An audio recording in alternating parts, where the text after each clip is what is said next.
আসসালামু আলাইকুম গাইস, কার কি অবস্থা, কেমন আছেন সবাই? আশা করি সকলেই খুব ভালো আছেন। তো সবাইকে স্বাগতম জানাচ্ছি আমার নতুন আরও একটা ব্লগে। আর রিসেন্ট আমার ফেসবুক পেজে আমি একটা স্টোরি দিই সানসেট নিয়ে, মানে এইরকম কিছুটা সানসেট। সো আজকের এই ভিডিওতে এই সানসেটটা আপনাদেরকে দেখাবো, এছাড়া গ্রামের যে সুন্দর ভিউ প্রকৃতি, তো সেই সকল জিনিসগুলো আপনাদেরকে দেখানোর চেষ্টা করব। সো আপনাদের সাথে আমিও দেখবো, আপনাদেরকে দেখাবো। তো চলেন আর বেশি কথা না বলে আজকে ব্লগটা শুরু করা যাক। আর বর্তমানে আমি আছি একটা নদীর পাড়ে, আর আমার পিছনে যে নদীটা দেখতে পাচ্ছেন এটার নাম হলে গিয়ে ধল্লাশরী নদী। আর এই জায়গাতে যদি গাইস আপনাদেরকে ভিউটা একবার দেখাই, দেখেন যার ইনসেন একটা ভিউ। আর এই জায়গাতে দেখেন বিকাল টাইম যেহেতু, তো সানসেট হচ্ছে। সো মানে ক্যামেরাতে কীরকম দেখা যাচ্ছে সেটাও তো আমি বলতে পারবো না, বাট রিয়েলি চোখে দেখার যে সানসেটটার মজাটা জাস্ট ওয়াও। কালকে আমি দেখে স্টোরি যেটা আমি দিছি, আপনারা অনেকেই কমেন্ট করছিলেন। সো আবার গাইস আপনারা দেখে নিন, দেখেন কত সুন্দর একটা সানসেট হচ্ছে, জাস্ট ওয়াও। আর গাইস এত সুন্দর সানসেট আমি উপভোগ করতেছি, আপনারাও করেন। ছোট্টখাটো একটা সিনেমাটিক শটের মাধ্যমে পুরো নদীর পার এবং সানসেটটা একলগে উপভোগ করি, চলেন।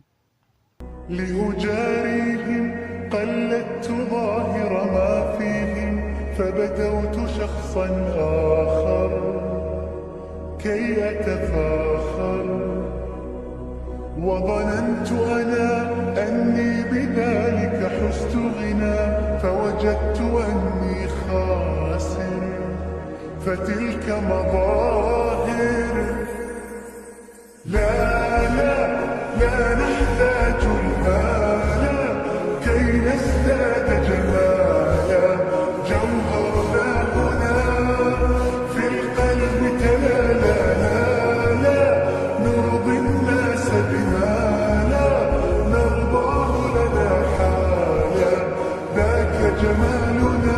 আর গাইস কিছুক্ষণ পর পরই মানে এই নদী দিয়া মানে কিছু টলার ভাই এই যেরকম মানে টলারের মধ্যে বক্স ভাড়া করে আর দেন কিছু মানুষ নাচতে নাচতে আসে। তো তাম্বির এই সকল মানুষ সম্পর্কে তুমি কিছু বলতে চাও? হ্যাঁ, বলতে চাই এগুলোকে নিয়ে কিছু বলার না। আসতো গরু, মানে গরু আসতো, এখন তারা আসে, এরা গরুর চেয়ে কম না। আচ্ছা, তো যাই হোক কাছে আসুক, তারপরে আপনাদেরকে দেখাই এদের অবস্থাগুলো। আর গাইস আমার সামনে এখন গ্রামের খালাতো ভাইরা আছে, তো এই জায়গাতে আপনারা দেখতে পাচ্ছেন।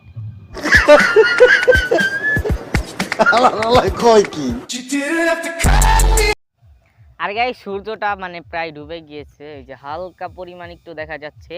তবে আজকের তুলনায় কালকে সূর্য ডুবাটা অনেক বেশি সুন্দর ছিল। আর আজকের মতো এই পর্যন্তই, মানে ব্লগটা শেষ হচ্ছে না, মানে আপনাদের সাথে ডিরেক্ট সকালবেলা গিয়ে দেন দেখা হচ্ছে। আর গাইস সকালবেলা উঠা গেছি, আর সকালবেলা ঘুমের থেকে উঠা দেখে জায়গাতে টাক দিয়ে মাটি নিতেছে। আমি থাকবো আমার মতোই, আসুক যতই যন্ত্রণা, একা একার কাঁদবো না, তোকে নিয়ে আর ভাব।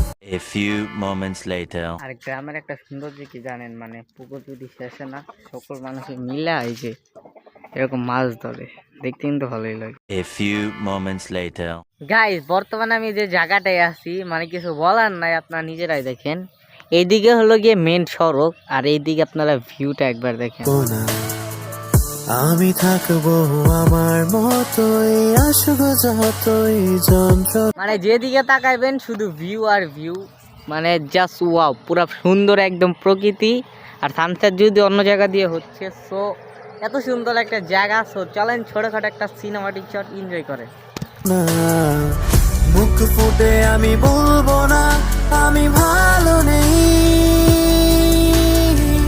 মনে রাখিস আমার তোকে আর প্রয়োজন নেই। আমি কষ্টগুলো হাতে নিয়ে দাঁড়িয়ে তোর স্মৃতির মাঝে সব অনুভূতি কুড়িয়ে রেখেছি ডায়েরির মাঝে। আমি কষ্টগুলো। তো যাই হোক আপনাদের কাছে আমার এই সিনেমাটিক শটটা কেমন লাগলো সেটা কমেন্টে জানিয়ে দিতে ভুলবেন না। A few moments later. তো গাইস এখন হলো বিকাল টাইম, আর এখন আমরা যাবো ফুচকা খাইতে। আর আমার সাথে আছে এদিকে আসো, তো এই জায়গাতে আছে হলো আমার ফুফাতো ভাই, আর এদিকে অত সবাই চিনেন বোকা, মানে আমাদের স্বাধীন বড় ভাই, আমার বন্ধু। তো চলেন সবাই মিলে যে। আর হ্যাঁ ক্যামেরার পিছনে, আর ক্যামেরার পিছে আছে হলো কি আব্দুর রহমান।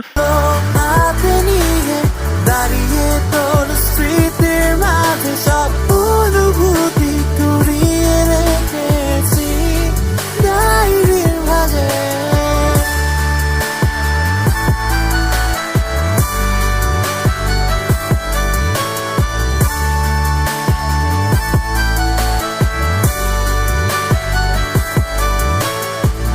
যদি পারিস তবে ফিরে আয় না তুই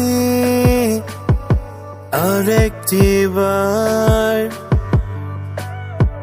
তোকে গাইস আজকে ব্লগটা ছিল এই পর্যন্ত। আর ব্লগটা বেশি করে কন্টিনিউ করতে পারি নাই, কারণ ওই জায়গাতে মানে প্রচুর মানুষ ছিল, তো কথা বলতে পারি নাই। আর এখন যেহেতু রাইত হয়ে গেছে, জায়গাতে দেখেন ও আর ফোনে লাইট জ্বালিয়ে রাখছে, ও আর ফোনে লাইট জ্বালিয়ে রাখছে।